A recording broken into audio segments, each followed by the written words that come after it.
अब देखे गीता बहुत दूर चली गई आत्महत्या करने के लिए। तबले उनके अचानक याद आए गए मेरे पति की क्या गलती है, एक बार बात तो कर सकती हूँ अपने पति से।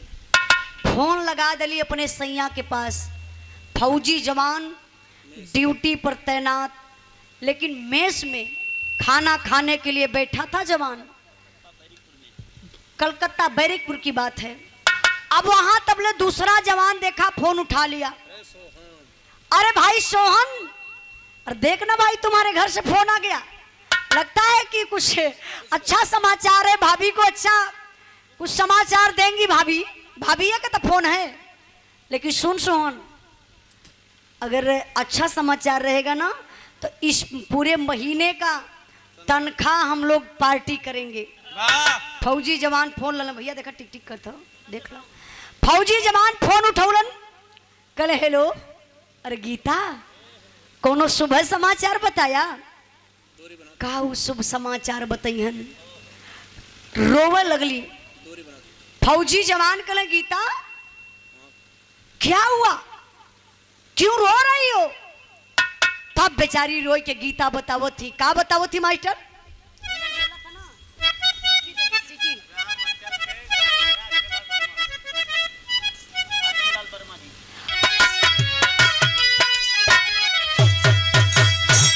अरे का हम बताई सैया, का हम सुनाई हो, का हम बताई सैया, का हम सुनाई हो, बाटाया शुभ समाचार हो। का हम बताई सैया, का हम सुनाई हो, बाटाया शुभ समाचार हो। का हम बताई सैया, का हम सुनाई हो, बाटाया शुभ समाचार हो। अरे जनमल सुगानावा के नरसा पापिनिया हो, जनमल सुगानावा के नरसा पापिनिया हो, हमके जाला ला दिहला पार हो।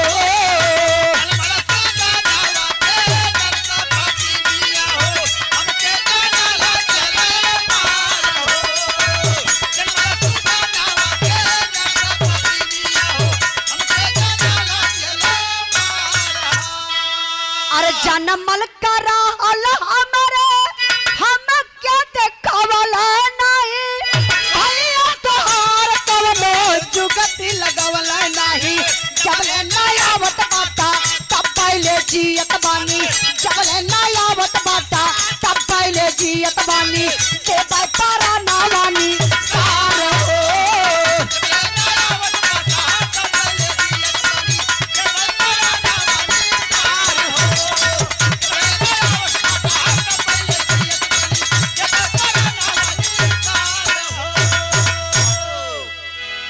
खाली रखा बाद में सब पी ली। विराह पर ध्यान नहीं बाबू। फौजी जवान की बीबी रोती रोती बोली, पति देव मैं अब नहीं जी सकती हूँ, मैं मर जाऊंगी। गीता बार बार मरने के लिए बोलती हो तुम? बच्चा पैदा हुआ था, मैं अर्ध चेतना में, मुझे पता है मेरा बच्चा जीवित था, लेकिन ए नर्स पापिन मेरे बच्चे को जानबूझ के मार डाली। अब मैं बस आखिरी इंतजार आपका कर रही हूँ, एक बार आपका चेहरा देख लूंगी, उसके बाद मैं मर जाऊंगी।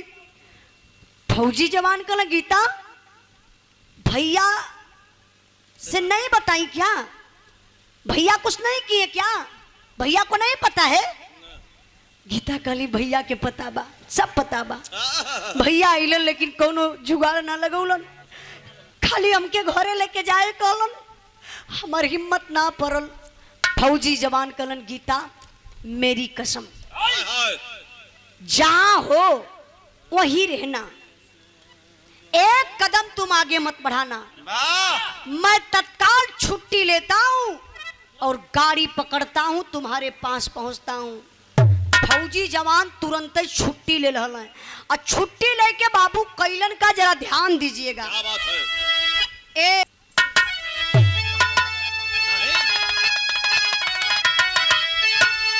यखिया से असिया बहिहा न गोरी डटल रहिहा घरवा जइहा न गोरी। डटला रहिया घरवा जइहा न गोरी, डटला रहिया घरवा जइहा न गोरी।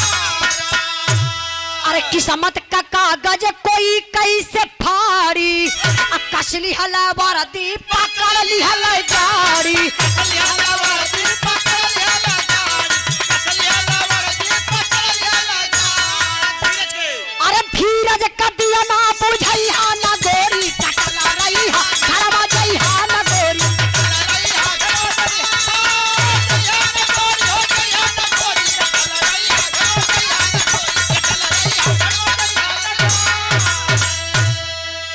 फौजी जवान गाड़ी पकड़लन आई गइलन घरे त घरवा ना गइलन ना वो हॉस्पिटल गइलन। तुरंत फौजी जवान पहुंच गइलन दरोगा साहब के यहाँ मतलब थाने पर। वही गीता के बुला लहन और दरोगा साहब से सारी बात बता दलन। दरोगा साहब कहले कि काम करिए आप सर बैठिए यहाँ, अब मैं कुछ महिला पुलिस को भिजवा करके नर्स को मैं यहीं पर बुला लेता हूँ।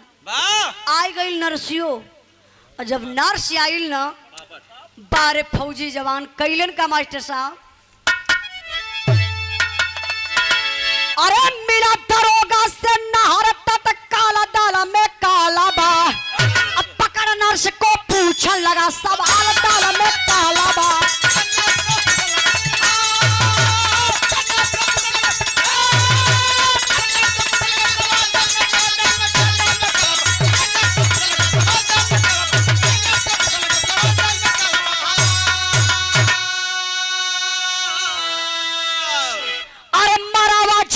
बच्चा वो बच्चा माथा मारा था उसको तूने फेंक दिया क्या अधिकार तुम्हारा था। अरे उछल बोट उछल नर्स को मारा बूट संभाला डाला में काला बा। अब बता दे दहला मास्टर साहब बता दे साली हलस बेल्ट निसारा डाला में काला बा।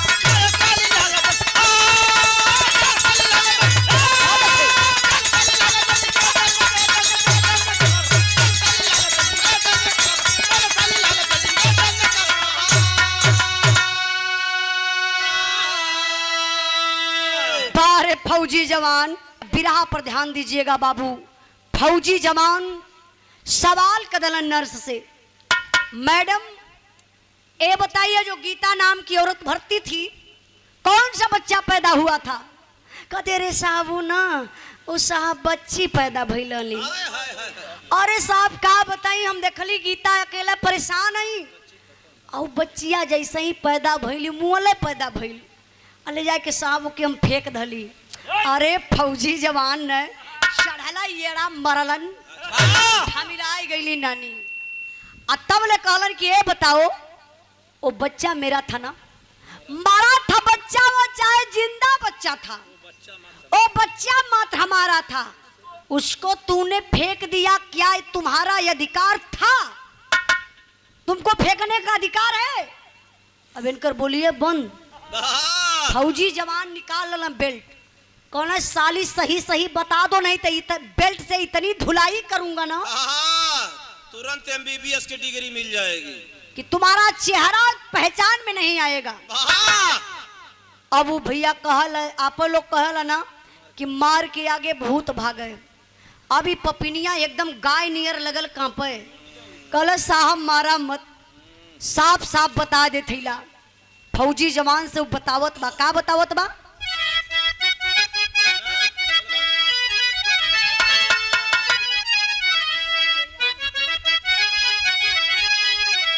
कंपोजिशन बड़े जल्दी करे लो। भाई के आगे मौत भी नहीं दुनिया में बाबू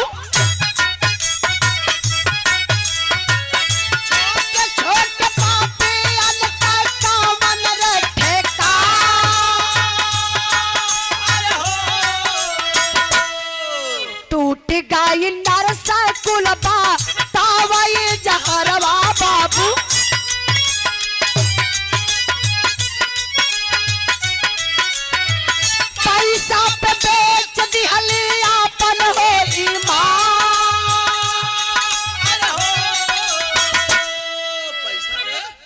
आजकल साहब पैसा के लालच में पैसा कौन दिया रे?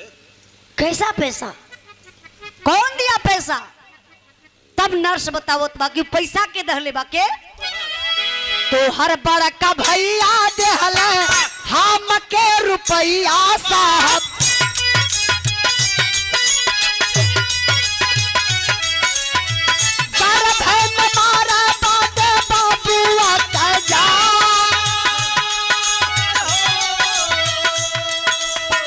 जाना मल सुगानावा के झोरवा में रखली साहब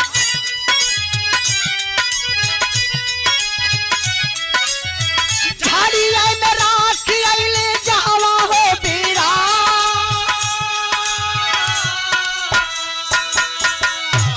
गौर करेंगे बाबू। नर्स बतावत बा आपका बड़का भैया मोहन हमके 1 लाख रुपया दलन कल कि वो बच्चा के गर्भ में खत्म कदा साहब। हम इंजेक्शन लगौली लेकिन बेहोशी का लगौली।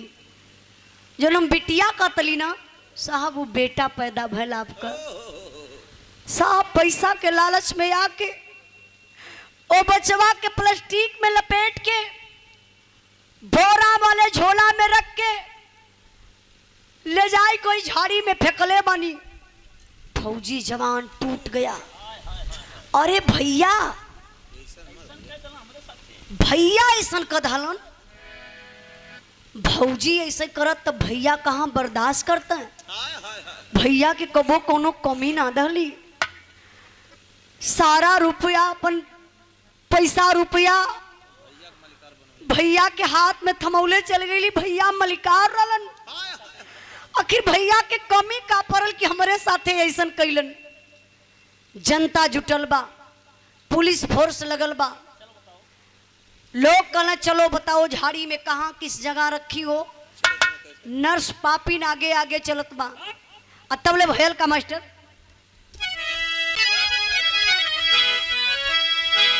पुलिस फोर्स साथे चलली नर्सवो पपिनिया बाबू की ओर यली जाबा दुखमा। जनता और पुलिस प्रशासन के लोग और नर्स वही झड़िया की ओर जात हुआ। माई के पता चलल कि हमारे लाल के झड़िया में पपिनिया फेंकले बा। अरे बाप रे बप्पा। एक माँ की दर्द समझ सकती है। माई दौड़ल दौड़ल बाबू वही झड़िया के किनारवा गईलिन हो। झोरवा देखत है लेकिन झोरवा के पास में ऐसा दृश्य देखे के मिलल जो कलेजवे फाट गल बाबू। वो दृश्य कौन रहल मास्टर? चार कुत्ता झोला वही के अरिया अरिया गुरजत रहला।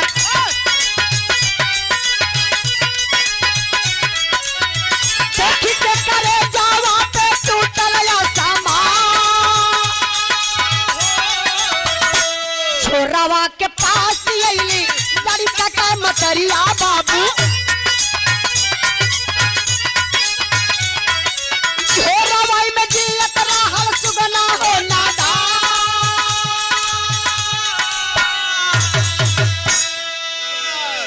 देखे मेरे बाबू अब बेचारी मतारी भागल भागल गईली झोरवा के देखत हई। झोरवा के यारी यारी 4 गो कुत्ता आपस में गुर्जत हुए। अब बाबू हो वो झोला के यारी यारी 4 गो कुत्ता आपस में गुर्जत हुए। वो झोरवा के पास जाए के काटल चाहत हुआ लेकिन तौले मतारी ना पहुंच गई। ई ना समझली कि कुत्ता हमें हमके छोप के काट ली हैं। जाई को झोरवा के उठा ली। और जब झोरवा के उठौली तो देखत है माटी चूटी चूटा तमाम जुटल हुआ। तब ले मोहन आ गईलन। मोहन कहलें गीता सॉरी सोहन कहलें गीता अपने नसीब का नहीं था रे बच्चा। रख दे जमीन पर रख दे। बहुत कष्ट हो रहा है। इसको गोद में बिल्कुल मत उठा रे गीता, बहुत तकलीफ हो रही है। अगर अपने नसीब का बच्चा होता ना तो आज झाड़ी में नहीं रहता, तुम्हारे गोद में रहता। रख दे। लेकिन माँ की ममता नहीं मानती है, झोरवा के खोले लगली तो देखत है सही में पपिनिया प्लास्टिक में लपटेले रहल। और जब प्लास्टिकिया से निकालत है ना तो आपन बाझिन का नाम हटावे बदे अपने आस्तन तक लगौली। बारे दुनिया के मालिक का आहार दले रहे, बचवा के हल्की हल्की सांस चलत रहल, माई का आस्तन पिए लगल। चमत्कार हो गयल 36 घंटा बाद। आज भी ये धरती पर सच्चाई है। कुछ दिन पहले आप लोग सुने होंगे जब गुजरात में भूकंप आया था, मलबे से निकाली हुई लाश जो 26 दिन शायद हुआ था, 36 दिन के बाद मलबे से निकाली हुई लाश माई का सारी शरीर सड़ गई बा, लेकिन वो बचवा माई का स्तन पियत रहल।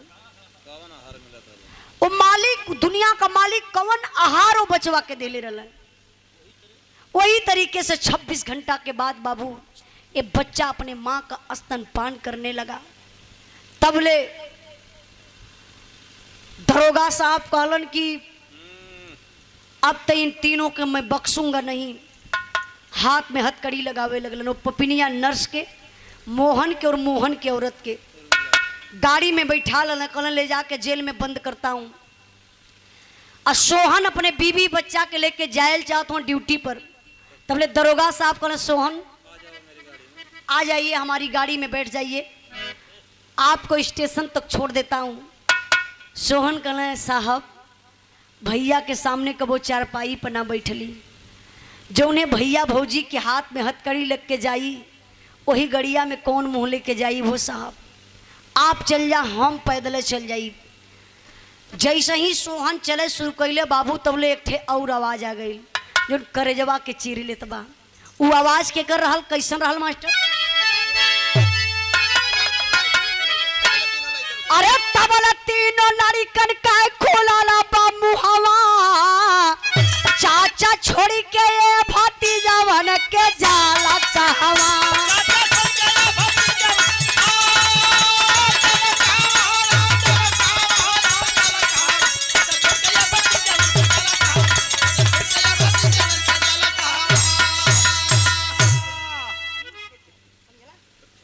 देखे एक गुरु मंत्र दे थैला, जोर से आवाज आई चाचा।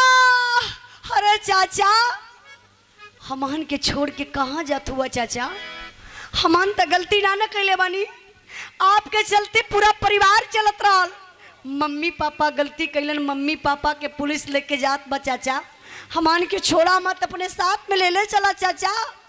सोहन रुक गईलन, कहला गीता देख आज अपना खून बोल रहा है ना, तुमसे मैं तो पहले ही बोला था ना कि भैया का तीनों लड़का अपन हुआ, ले चला सेवा सत्कार करा, बुढ़ैया में काम आयन। ए गीता सुन मेरी बात, तीनों लड़कान के लेला, ऐठे तोहर लड़का ही तोरे 4 लड़का हो गईलन, लेके चला। फौजी जवान लेके ड्यूटी पर चल गईलन, पढ़ौला लिखौला, लड़का सयान हो गए, चरहुन का बियाह कैलन। और जब बियाह कैलन तो देखा भाई भाई में बंटवारा ना भयल, लेकिन अब बंटवारा का नंबर आ गल तो 20 बीघा खेत रहल। सोहन ई ना सोचल कि भैया के 3 गो लड़का, हमरे 1 गो लड़का, आधा अपने ले ली, अपने लड़का के दे दी, आधे में से भैया के तीनों लड़कन के दे दी। नहीं, 5-5 बीघा बाबू वो चरहू लड़कन के नाये सोहन कैलन। तो बिरहा के सुनने वाले भैया बाबू, मैं आप लोगों से बताना चाहती हूँ कि भाई हो तो हमेशा सोहन जैसा।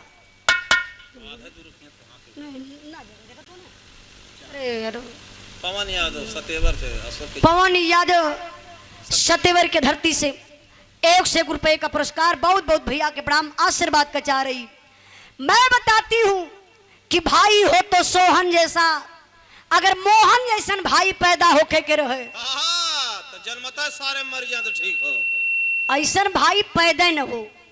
अगर गलती से पैदा हो जाए तो जन्मते मर जाए छुट्टी हो जाए ताकि बड़ा भैला पर ना सतावे। अरे भाई का हिस्सा खाए के कहाँ फली हो भैया। अकड़ कसाई बकड़ कसाई सबसे बड़ा वो कसाई जे भाई का हिस्सा खाई, जब भाई का हिस्सा खाई। कहल जाला कि औलाद के लेके जाई ना सिर पे, धन दौलत ही रह जाई। एक बित्ता मेरी खातिर भाई का लोग गर्दन काट देता, मर्डर करवा देता। नहीं मेरे बाबू, पैसे के चलते चटनी रोटी खा लिया, दूसरे का ताना सह लिया, लेकिन ये मत सोचिया कि बड़मनई है एक सारे के पहले गोली मरवा दी। ये गलत सोच है। मैं आप लोगों से यही बात कहूंगी कि जहां भी रहिएगा जितने में आप हवा खुश हवा। बस वह बात फिर कहत बनी कि बस पढ़ाई लिखाई पर ध्यान दा, आप आजाद हो जाइबा। बेरोजगारी सतावत बा, पढ़ लिख के अपने दम पर हो जा, अपन बिजनेस डाल दा, पान का दुकानियों कर लेबा, तब तोहर रोजी रोटी चली। अच्छा देखी बिरहा के आखिरी लाइन में मास्टर उठा ला। अरे मनवा जहिया पैसा पे बिकी, उजाला